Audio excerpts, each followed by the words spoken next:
All right. And we have this question. All right.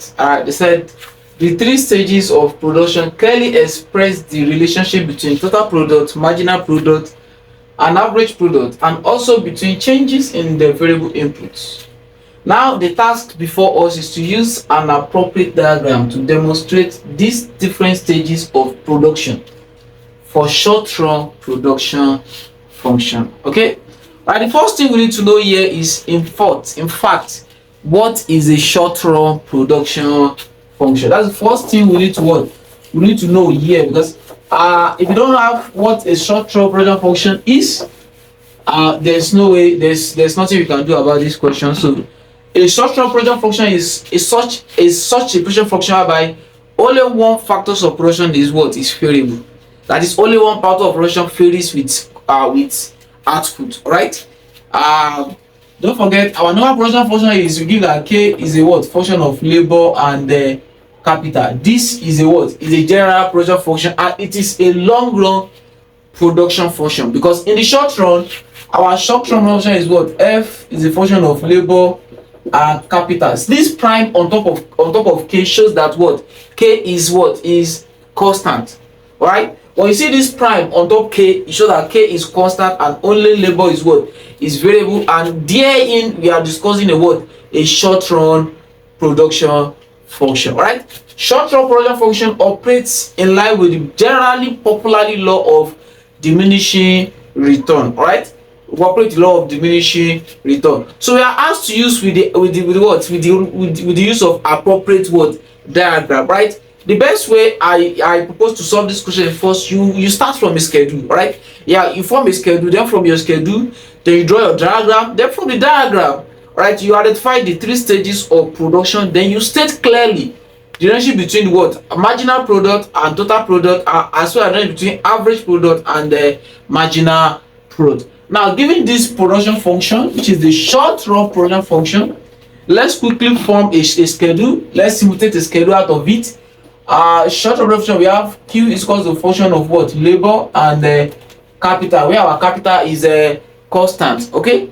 So now that we have here, now that we have here, all right, we can simulate it. Definitely we have fixed cost, which is our k.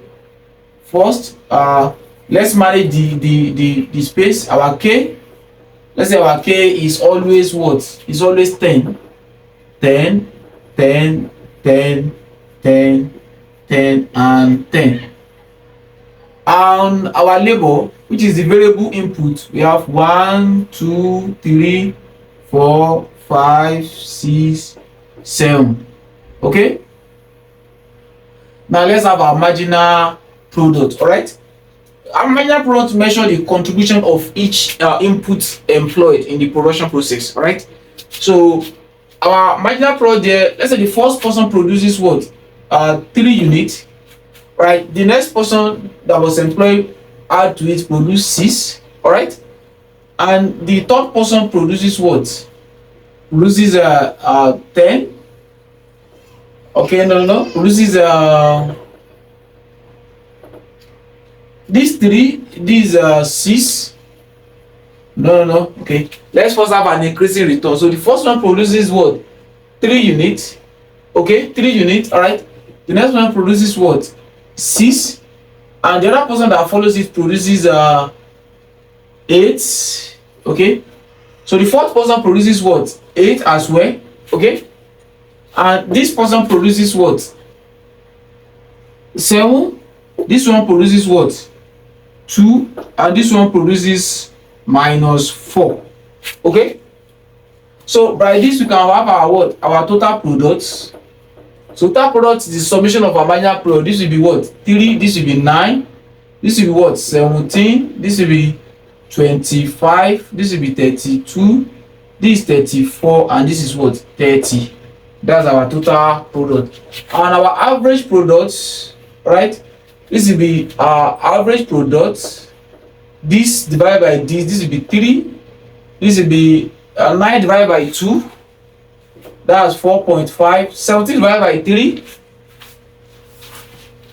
17 divided by 3, that should be 5. 5 points. All right. So this is our simulated what table of what of a short run production where the variable factor is what is varies while the fixed factor is fixed, capital is fixed. So now we can draw our graph here. We can use this table to draw our graph. All right. We can draw the graph without the table, but it's always good to use this graph to draw the to form a schedule for so that we can really explain the relationship. All right, now let's draw our graph here. Let's have our output here, and let's have our what our variable input here, which is what label at this point of origin. So now let's draw graph of total product first. When our variable input is okay, let's draw the scale first. Our scale, let's do the scale of 5. This is 5, this is 10, this is 15, this is 20, this is 25, this is 30, this is 35, this is 40. And let's use a scale of 1, 2, 3, 4, 5, 6, 7, 8. Alright, when 1 unit of labor is employed, what's our top product? Our top product is what? Is 3. Okay? When we have 2 units, our top product is what? Is 9. Top product is 9. When we have 3 units, our top product is what? Is 17. Top product is what? Is 17. When we have 4 units, our total product is what? Is 25. Is 25. When we have 5 units, our total product is what? Is 32. 32. Around there. When we have 6 units, our product is what? Is 34. 34. And when we have 7 units, our total product is what? Is 30. Is 30.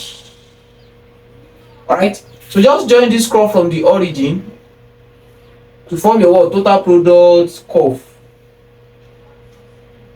Right, this is what total product curve. This is your total product curve. Right, now let's draw our marginal product curve. When we have 1 unit of labor employed, our marginal product is what? Is 3. When we have 2, our marginal product is what? Is 6. Okay, 6. When we have 8, 3, our marginal product is what? Is 8. Is 8. When we have 4, our marginal product is what? Is also 8. Is also 8. So when we have 5, our marginal product is 7. We have 7. When we have 6, our marginal product is 2. When we have 7, our marginal product is what? Is negative 4.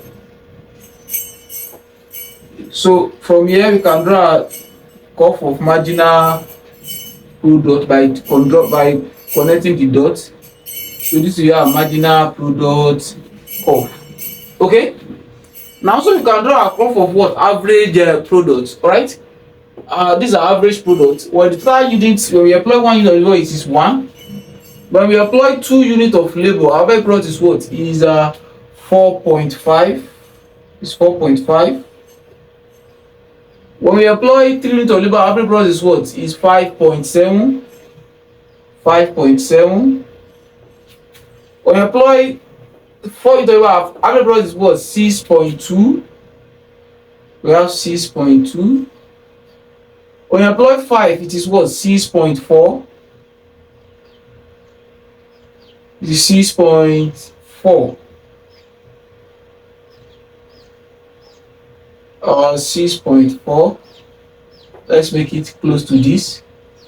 6.4. When we apply 6, it is what? 5.7. It's 5.7. When we apply 7, it is 4.3. So this is our curve of what? Average product. Average product. Alright, these are curve of total product, average product, and marginal product. Now the stages of production can be found here. Right, where are this? Let's demarcate this. That is where your marginal product reach its peak. All right. Where your total product reach its peak.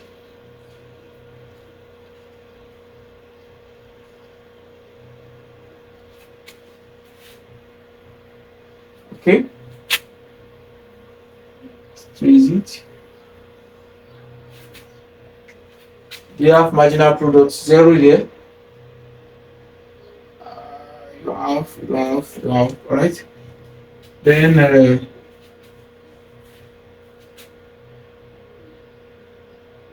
all right, we have stage 1, stage 2, and stage 3. Right? We have stage 1, we have stage 2, and stage 3. When you are making this simulation, is always you guys see here, but before we get to 7, we have a point where marginal product is. Let's say our 7, our marginal product here is 0 first. Then the 8, our marginal product is now -4. Okay, let's have it that way. If this is 0, this is what, 34, and here will now be what, 30. Okay, will now be 30. Then that will alter here. That will alter here. That will alter here. It will alter the curve like this. Okay, that will alter the curve like this. So we have our marginal product here. Okay. Okay.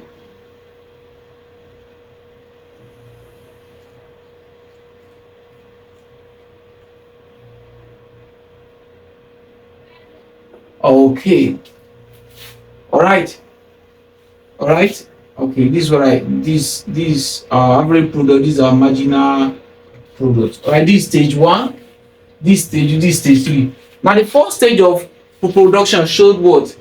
Our total production increasing at an increasing rate. Right? At an increasing rate, because every additional variable input that you add to the production process produces more than what the initial variable input you added is produced. That is, when you add 1 labor of production, it produces 3. When you add 2 labor of production, it produces 6, which is more than 3 that is initially produced. When you add 8, when you add 3, it produces 8, which is higher. So this is stage of what? Increasing return of what? Total product. That is, total product increase at a what? Increasing rate, and that's your first stage of. These are first stage of what? Production. Alright, at the second stage of production, total product is still increasing, but it's increasing at a decreasing rate, because the marginal product has started what? Decreasing. Right? So therefore, the what? Your total product is increasing at a decreasing rate. This is the second stage of what? Production. At the third stage of production, which is what? The stage of diminishing return. Here, the total product is what? Is decreasing, as the marginal product is already what? Negative. Alright? As the marginal product is what? Is already what? Negative. So that is our this is our 3 stages of production. Now from this 3 stages of production, we can bring about the relationship between total product, average product, and what? And marginal product. Okay, so bring an between total product, average product, and the marginal product. Okay, so what's the difference between total product and the marginal product? What's the difference between total product and marginal product? Now the first thing that it's your total product bar. Now when you look at the first stage here, at an increasing rate, when your marginal product is what? Is increasing,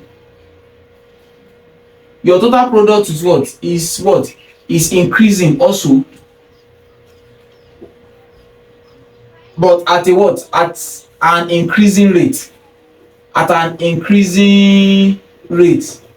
So the first issue is that when your marginal product is increasing, your total product is increasing at an what? At an increasing rate. Alright. The second issue here is that what? When your marginal product is what? Is decreasing, your total product is what? Is increasing at a what? At a decreasing rate. It's still increasing, but only that it is increasing at a decreasing rate. That's the second relationship between total product and what? Marginal product. While the third relationship between them is that what? When your marginal product is what? Is 0, your total product is what? Is at its peak, is at its maximum. When marginal product is 0, total product is at its peak. And the last relationship there is that when marginal product is negative, total product is what? Is decreasing. Alright, is decreasing. Alright, so that's the relationship between total product and marginal product. Alright, now some relationship between exists between marginal product and average product. Three of relationship exist between them. The first relationship that I see that when marginal product is increasing, average product is also increasing, but is lesser than marginal product. That is the first relationship. The second relationship is that when marginal product is what? Is decreasing. When marginal product is what? Is decreasing, your average product is what? Is decreasing, but what? Higher than what? Is but is greater than marginal product. Okay, when your marginal product is decreasing, your average product is decreasing, but it's greater than what? Marginal product. And lastly, when marginal product is negative, your total product is what? Is decreasing, but it is still what? Positive. Total average product is never negative, while marginal product is what? Is negative. And that's the relationship between average product and marginal product. And with this, we've already solved the question. We already explained the three stages of production, and we've already what? Stated the relationship between total product, average product, and marginal product. Don't forget, this basically operates in the what? In the short run. This short run production function analysis. All right, thank you.